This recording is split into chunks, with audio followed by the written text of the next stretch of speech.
nabii Isaya. Biblia inasema ya kwamba Isaya alikuwa ni nabii, mtumishi wa Mungu. Na maandiko yanasema ya kwamba hii ni kitabu ambacho kiliandikwa wakati ambapo alikuwa anawaonya watu, na pia tena alikuwa anawaambia waweze kutubu. Bwana Yesu asifiwe. Alikuwa anawaonya, anawaambia waweze kutubu, na pia tena aliweza kuwabariki. Basi kitabu ni cha Isaya 10 kuanzia mstari nataka tuanze 15. Kitabu cha Isaya chapter number 10 from verse 15. Biblia inasema ya kwamba, je, ni baada ya mazungumzo mengi. Maana ukienda kusoma kutoka juu, Isaya alikuwa ameonyeshwa na amewazungumzia hawa watu mambo mingi kutoka juu. Alikuwa anawarekebisha, maana watu wanaoambiwa watubu ni watu wenye ambao wameenda katika makosa, ni watu wenye ambao wamefanya kitu chenye ambacho hakiko katika mapenzi ya Mungu. Na ndio maana Mungu alikuwa ameonyesha Isaya na akawaambia waweze kurekebisha. Na katika hali ya kuendelea kuzungumza nao, akafika katika mstari wa 15 na akanena nao mambo haya. Je, shoka lijisifu juu yake alitumiaye?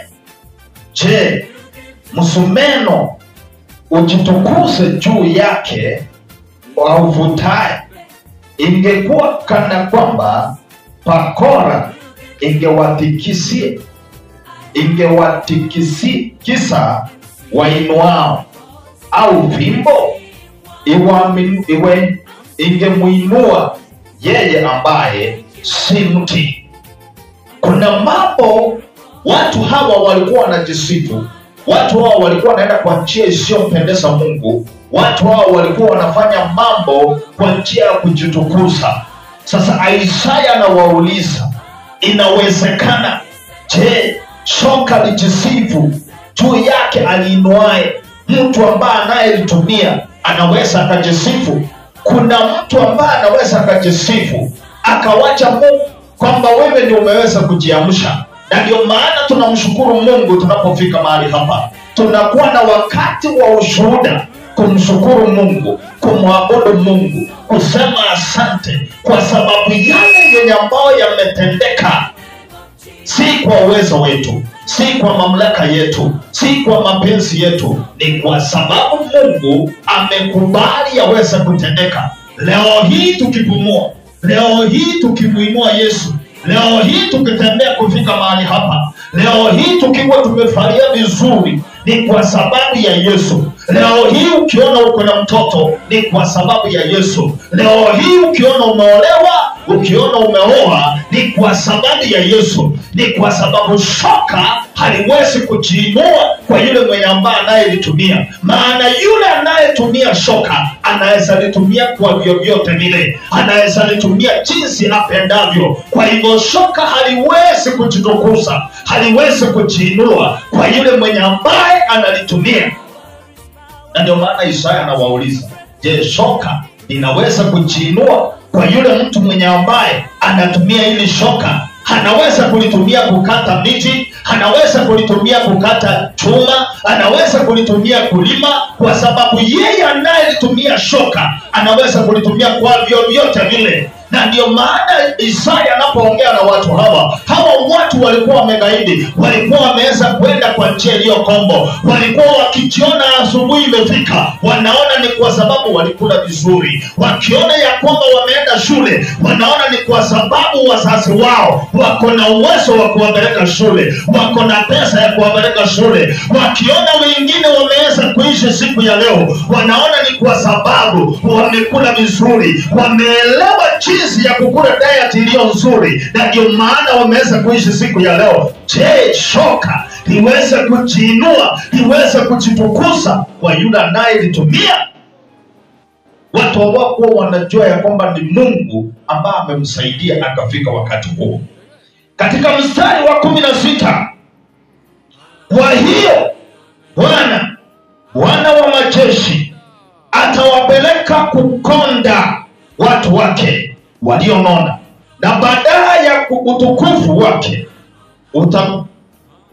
kutawashwa, kutetemeka, kuteketea kama kuteketea kwa moto. Na kwa sababu hiyo, kwa sababu watu hawa wamemsahau Mungu, watu hawa wamesahau njia za Mungu, watu hawa wamesahau ile mapendekezo ya Mungu na ile sheria ya Mungu, wamesahau kufa kwa msalaba kwa Yesu Kristo, wamesahau mahali ambapo niliwatoa mimi, niliyewatoa Misri, mimi niliyewaleta katika jangwa, mimi niliyepanua maji yakaondoka mkaweza kupita. Wamesahau, wanajitukuza, wanaelewa ni hao walifanya kwa ujuzi wao, wakafikiria ya kwamba ni hao walifanya kwa elimu yao, wamekataa. Basi Bwana anasema hivi ya kwamba nitawateketeza, nitawafanya watu hawa kupiwa na magonjwa, waweze kukonda watu waliokuwa wamenona. Nitawafanya waelewe ya kwamba mimi ni Mungu. Bwana Yesu asifiwe. Leo hii ninataka kuombea mtu mahali hapa, asije akakubali Mungu amrekebishe kwa nguvu. Mtu aokoke, awache Mungu asimrekebishe kwa nguvu. Maana Biblia inasema ya kwamba watu walionona, watu waliokuwa sawasawa, atawapelekea kukonda, atawafanya waweze kukonda, atawafanya waweze kutoavika, ili tu waweze kujua yeye ni Mungu. Bwana Yesu asifiwe sana. Vipi naweza kuomba siku ya leo ya kwamba asiwe mtu katika kanisa hili atakayelazimishwa kwenda kwa maombi, asiwe mtu katika kanisa hili atakayelazimishwa kwenda kanisani, asiwe mtu katika kanisa hili atakayelazimishwa kusoma maandiko. Maana Mungu anasema ya kwamba walionona atawafanya wakonde. Mungu anasema ya kwamba aliyekufanya wewe ukawa na nyumba yako atafanya ukose nyumba, aliyekufanya wewe ukawa na afya atakufanya uonjeke ili uweze kuomba, aliyekufanya wewe ukawa na pesa nyingi atakufanya ukose, ushinde kulipa na nyumba, ushinde kupeleka watoto shule, ushinde kufanya biashara, kwa sababu umekataa kumuomba ili tu uweze kuomba. Bwana Yesu asifiwe. Jana nilikuwa nasikiza mtumishi wa Mungu mwingine anasema ya kwamba pumzi hii yenye ambao Mungu amekupea, kuna siku utailipia, kuna siku utafanya majibu. Pumzi hii yenye ambao Mungu alikupea, wewe ukaitumia pumzi hii kuipeleka kwa uganga, wewe ukaitumia pumzi hii kuipeleka kwa kulewa, wewe ukaitumia pumzi hii ukaipeleka kwa ukahaba, wewe ukaitumia pumzi hii kuwanyima wengine chakula, wewe ukaitumia pumzi hii kufanya mambo ya ushirikina. Siku inakuja na hiyo siku utajibu kwa hiyo pumzi yenye ambao Mungu alikupea. Maana pumzi ukiwa nayo, hiyo ndio unaita uhai. Na siku yenye ambao Mungu anaichukua hiyo pumzi, unakosa uhai. Hauwezi ukalinga vile ulikuwa unalinga, hauwezi ukapiga mtu vile ulikuwa unapiga, maana hauna pumzi. Unapokosa pumzi, mambo ni mawili: aidha ulale moche ama ulale kwa kaburi. Hauna kitu unaweza kufanya. So kuna wakati pumzi hii utailipia. Sasa Biblia inasema ya kwamba katika hiyo mstari wa 16 ya kwamba kwa hiyo Bwana na ni Bwana wa majeshi ambaye ni Yesu Kristo, ni Mungu wetu, atawapeleka watu waweze kukonda. Atafanya ukose kila ambacho kinakufanya usikie vizuri. Atakufanya hiyo masomo yenye ambao uko nayo ikose kazi ili uweze kumwabudu Mungu. Asije akalazimisha mtu katika kanisa hili ili aweze kumwabudu. Bwana Yesu asifiwe. Maana Mungu akianza kulazimisha, na kuambia ndugu utalia, na kuambia dada utalia, atakuweka kwa machozi, kwa sababu wakati ambapo unakosa kumwabudu Mungu na Mungu akulazimishe, itakuwa ni uchungu. Mstari wa 17, na mwanga wa Israeli utakuwa ni moto na mtakatifu wake. Atakuwa mwali wa moto, nao utateketeza na kula mbigiri zake na miiba yake katika siku moja. Itakuwa ni siku yenye ambao hautarajii. Itakuwa ni siku yenye ambao umeketi vizuri, unakula vizuri, watoto wako wako sawa, mambo iko sawa sawa. Itakuwa ni siku tu moja kufunga na kufungua. Mungu anasema ya kwamba atafanya mambo yatabadilika ghafla katika maisha yako, iwapo kama hautaweza kumwabudu kwa kweli na utaweza kumulilia Mungu kwa njia hiyo ya ukweli. Bwana Yesu asifiwe sana. Mstari wa 18 naye inasema ya kwamba naye atauteketeza utukufu wa msitu wake na wa shamba lake linalostawi, tangu nafsi hata nyama ya mwili.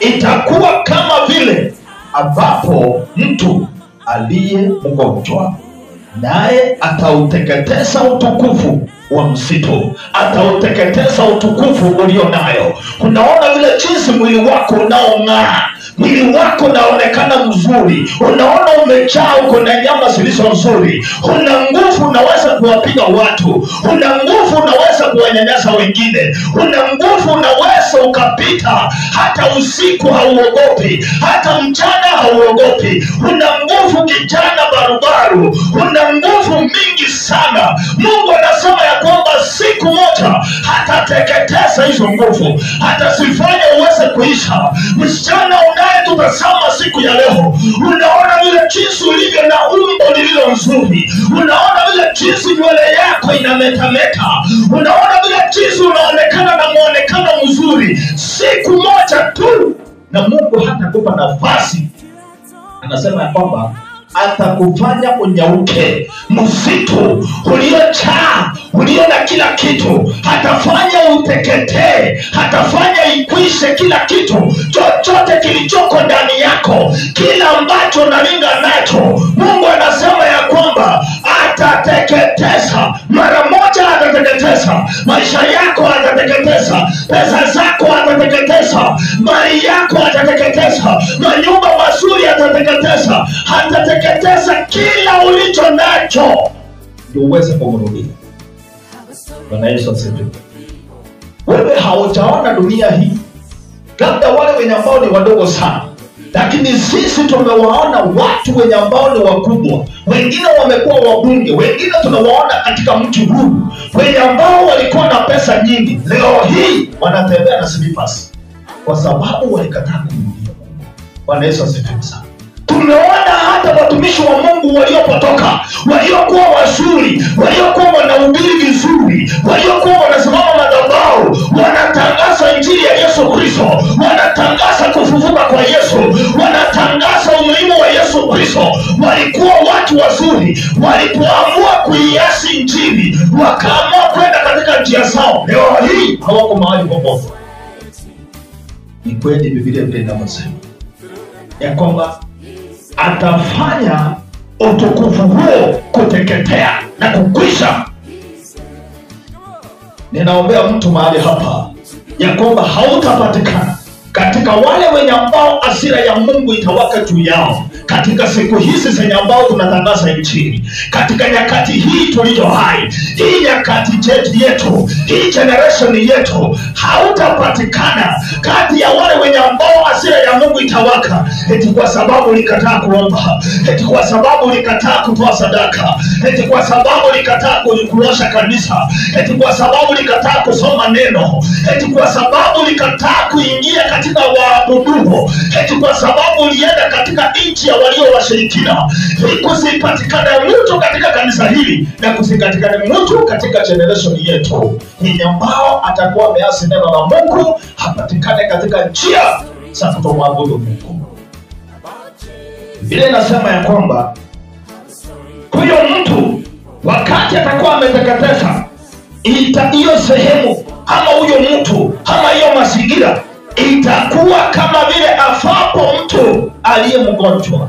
Yaani kama vile jinsi unapomwangalia mtu anaenda kukata roho aliye mgonjwa, immediately wakati Mungu atakuwa ameingia na atakuwa amebadilisha mawazo juu yako, atakuwa amebadilisha njia zake juu yako, wakati Mungu atakuwa amekasirika na wewe, wakati Mungu atakuwa ameamua ya kwamba anataka kuondoka katika maisha yako, hautakuwa vile mtu watu walikuwa wanakujua. Jana ulikuwa unakula vizuri, jana ulikuwa na manguo mazuri, jana ulikuwa umekaa katika nyumba nzuri, lakini leo hii utakufa kama mtu afaba mgonjwa aliyekuwa katika hospitali, aliyekuwa katika mgonjwa awe hai, mgonjwa aliyekuwa mwisho anaelekea kukufa. Hivyo ndivyo utakavyokufa, na hivyo ndivyo vitu zako zitateketea. Hamjasikia watu wenye ambao wamepata mali kwa njia ya ushirikina, ama kwa njia ya ushetani, ama kwa njia ya majini, vitu zao zinafika mahali zinaisha mara moja.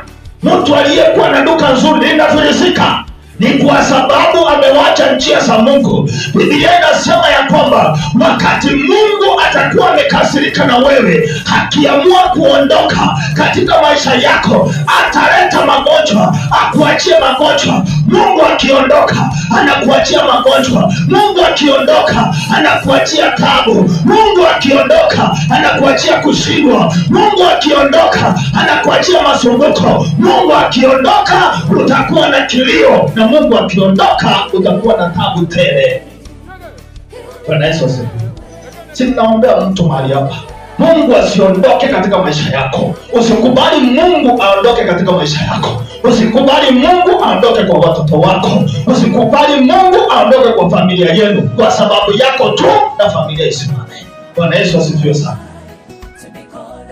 Mstari wa 19 inasema hivi: na miti ya msitu wake itakayosalia itakuwa michache, hata mtoto ataweza kuihesabu. Bwana Yesu asifiwe sana.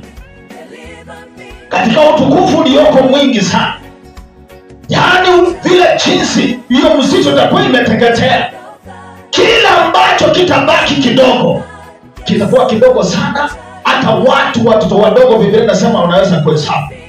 Ninatangazia mtu mwenye ambaye yuko mahali hapa, na yule yeyote atakayekuwa anatutazama siku hii, ya kwamba kati ya wale wenye ambao watabaki, iwe ni wewe mmoja wao. Kati ya wale wenye ambao watabakia, iwe ni wewe mmoja wao. Wale wenye ambao watakuwa wanampendeza Mungu, iwe ni wewe mmoja wao. Katika generation hii, iwe ni wewe tu utakayesimama. Wakati Mungu anateketeza, anawaangamisha wachawi, anawaangamisha waganga, anawaangamisha washarati, anawaangamisha washirikina, anawaangamisha waongo, anawaangamisha wachawi. Wakati anaangamisha katika kizazi hiki, iwe ni wewe tu utakayepokea neema ya kuweza kusimama. Hata watoto wadogo wanaweza kuhesabu, hata wale wenye ambao wachaokoka watakuwa wanajua ya kwamba aliye katika kizazi hiki, wahubiri walio wa kweli wataweza kujulikana ni wewe. Kati ya msitu wote na hata katika Nakuru hii, watajua kanisa hili ndio kanisa lililo la kweli.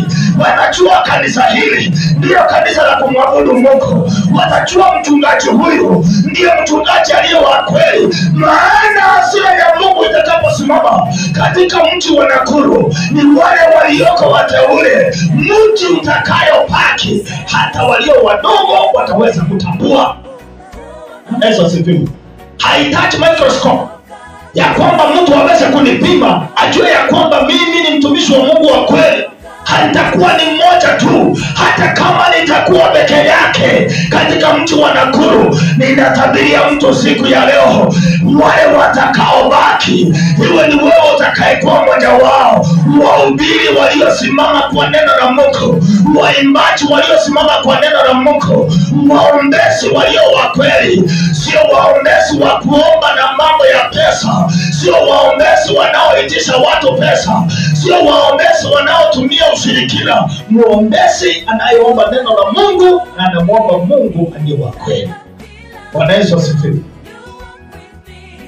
Biblia imesema kwamba wale watakaobaki ni mmoja mmoja, maana hasira ya Mungu moto wake utakaposhuka utateketeza kila kitu. waongo, washerati, wanyang'anyi, wezi, watu wenye ambao ni wachawi, waganga, watumwa wa ushirikina, wote watateketea. Moto huu hautabakisha kitu hata mmoja. Biblia inasema kwamba hata moja yenye ambao itakuwa imebaki, moja tu, huyo tu mmoja, hata wenye ambao wako huko watajua kweli huyu mama ni mtumishi wa Mungu wa kweli, huyu mzee ni mtumishi wa Mungu wa kweli. Maana nyakati zenye ambao tumefika, imefika nyakati yenye ambao Mungu anataka kuachilia shira yake. Mstari wa 20 nasema kwamba tena itakuwa katika siku hiyo, mabaki ya Israeli na hao waliopona wa nyumba ya Yakobo hawatamtegemea tena yeye aliyewapiga, bali watamtegemea Bwana mtakatifu wa Israeli kwa kweli. Wakati moto umeteketeza, mwanga wa Mungu umeshuka na umeteketeza msitu wote katika generation yetu hii, Biblia inasema watu wa Israeli, wa nyumba ya Israeli, watoto wa Yakobo. Lakini mimi nasema leo, katika generation hii, katika nchi hii, katika Nakuru hii, wakati wale wenye ambao watabaki, wakati waongo wamechomwa, wakati washirikina wameondolewa, wakati wachawi wamepigwa, wakati wapiga ramli wameondolewa, wakati waabudu sanamu wameondolewa, nasema katika jina la Yesu, ninatangazia watu walioko mahali hapa, sisi tutakayobaki, wale wenye ambao tumesimama kuhubiri injili ya Yesu Kristo, kuwe na washirika kusiwe na washirika, kuwe na pesa tusiwe na pesa, tumesimama kwa injili iliyo ya kweli.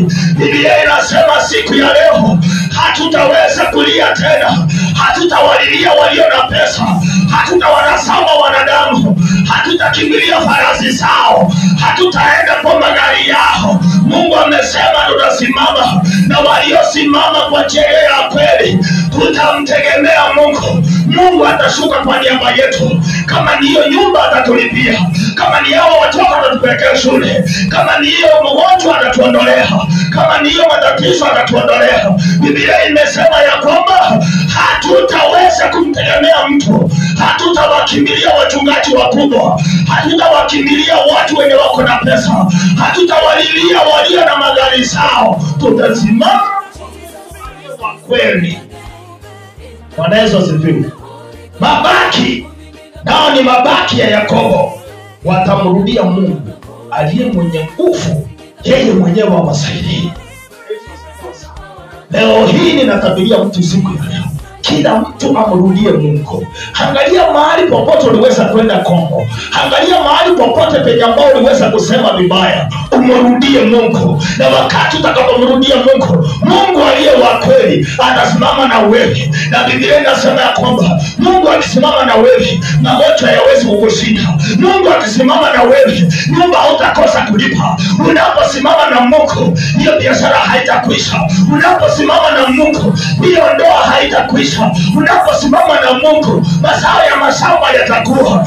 Unaposimama na Mungu, hautaweza kulala njaa. Unaposimama na Mungu, hata kuinua kabisa. Haleluya. Waachana na hao wenye unaona na magari yao. Bwana Yesu asifiwe. Maana haujui magari yao walipata vipi.